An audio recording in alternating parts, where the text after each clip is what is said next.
General Hospital will reveal attractive details on Thursday, March 6, 2025. First, Lulu found herself caught in a whirlwind of emotions as she struggled to process the shocking revelations that had just come to light. She had always believed she knew everything about Dante, their past, their love, their struggles, but now, she was faced with a truth so unexpected that it left her reeling. The knowledge that Brooke Lynn had once given birth to Dante's child when they were still young adults sent Lulu into a spiral of confusion. How was it possible that something so significant had remained hidden for so long? Had Dante known all this time and chosen not to tell her, or was he just as oblivious as she had been? Her mind raced through endless possibilities, each more unsettling than the last. If Dante had known, what had been his reason for keeping it a secret? Was he ashamed? Was there some painful history behind it? If he hadn't known, then what would his reaction be once he found out? Would he feel betrayed, angry, or devastated? Lulu knew Dante well enough to predict that, regardless of how he learned the truth, he would want to find his child. But where was that child now? Who had raised them? Did Brooke Lynn keep the baby, or had she given them up for adoption? The more Lulu thought about it, the more questions she had, and the lack of answers gnawed at her relentlessly. The timing of this revelation couldn't have been worse. As if her own emotional turmoil wasn't enough, Lulu was hit with another shock, this time, from her daughter, Charlotte. The young girl, who had spent a significant amount of time away from Port Charles, expressed a deep desire to return home with her mother. Lulu could hear the urgency in Charlotte's voice, see the determination in her eyes, and it sent a wave of concern through her. Why now? What had changed? Had something happened that made Charlotte want to leave her current situation behind? Lulu couldn't ignore the feeling that there was more to Charlotte's request than just missing her mother. The girl had always been strong-willed, fiercely independent, and not easily shaken. If she suddenly wanted to return to Port Charles, there had to be a reason. Had something gone wrong with her current living arrangement? Was she unhappy, or was there something, someone, that she was running from? Lulu's maternal instincts kicked into overdrive, and she knew she had to get to the bottom of it. She couldn't let her daughter feel lost or unsafe, not when she had the power to change that. But with all these dilemmas weighing on her at once, Lulu felt overwhelmed. How was she supposed to juggle the mystery of Dante's lost child while also ensuring Charlotte's well-being? Should she confront Dante first, or should she focus on her daughter? And if she did confront him, how would she even begin that conversation? The more she thought about it, the heavier the burden became. Lulu had always prided herself on being strong, on pushing forward no matter how difficult things got. But at this moment, she wasn't sure what the right move was. Every choice carried consequences, and she was terrified of making the wrong one. If she approached Dante and the truth shattered their already complicated relationship, would she regret it? And if she focused solely on Charlotte and ignored the past, would it come back to haunt her later? Despite the uncertainty swirling in her mind, Lulu knew one thing for sure, she couldn't run from this. Whether she liked it or not, the past had resurfaced, and now she had to decide how to face it.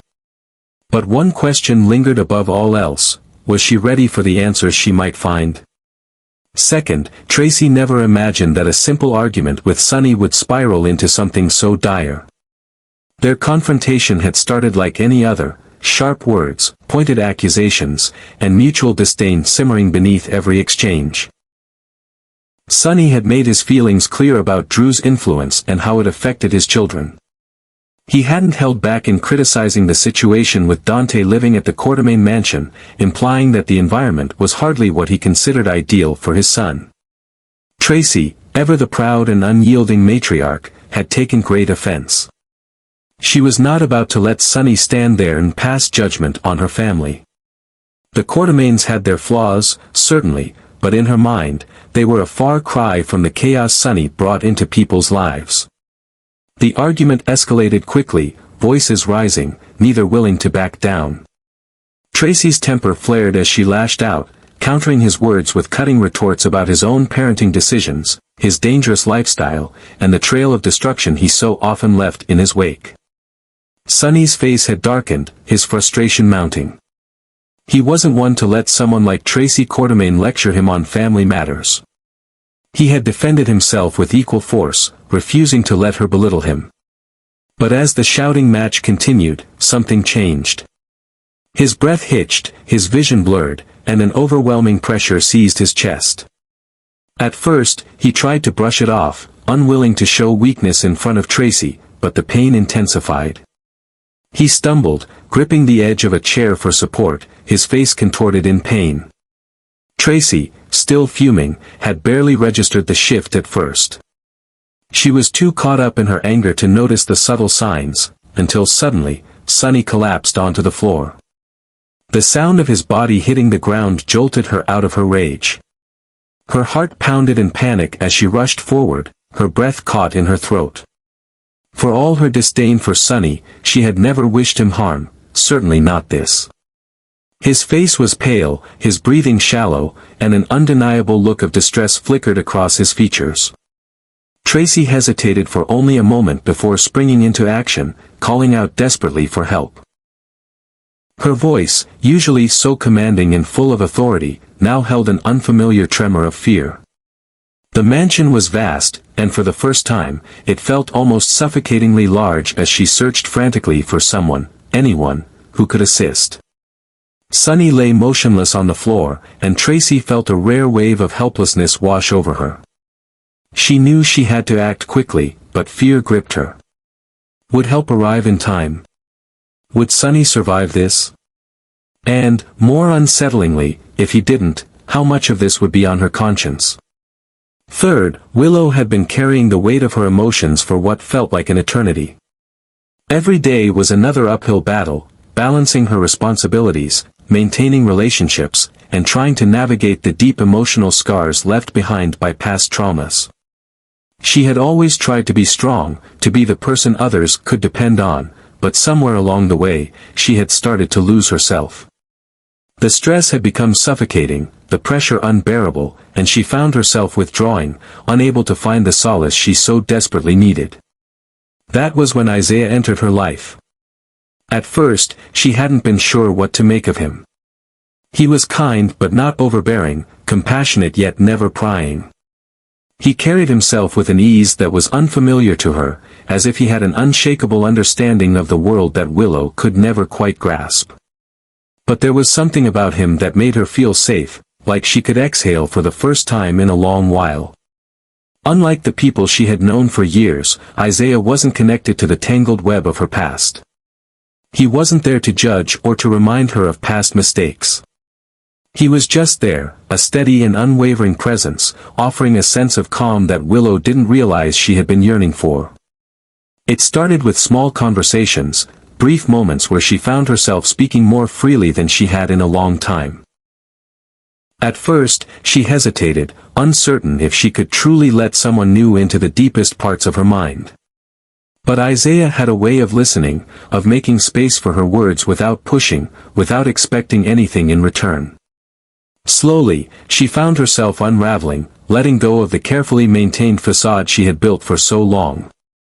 One evening, after another particularly overwhelming day, she finally broke down. The exhaustion, the loneliness, the relentless weight of trying to hold everything together, it was too much.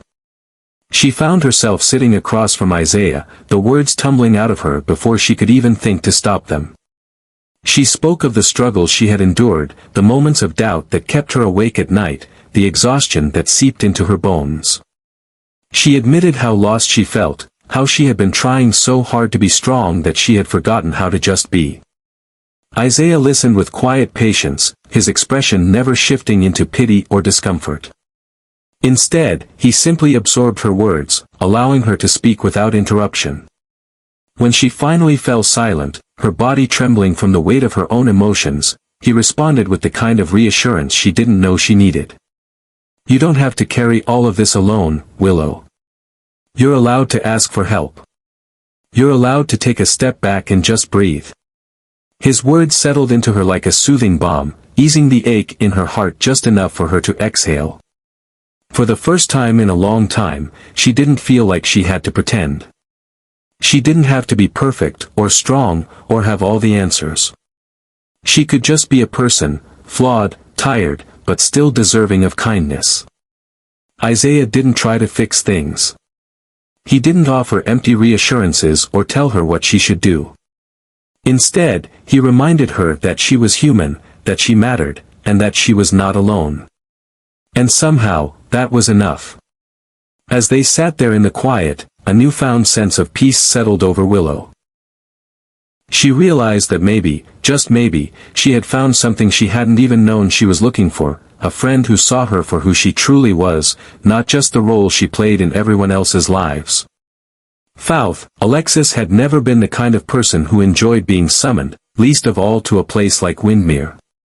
The very idea of setting foot on Spoon Island, with all its ominous history in tangled webs of deception, sent a chill down her spine.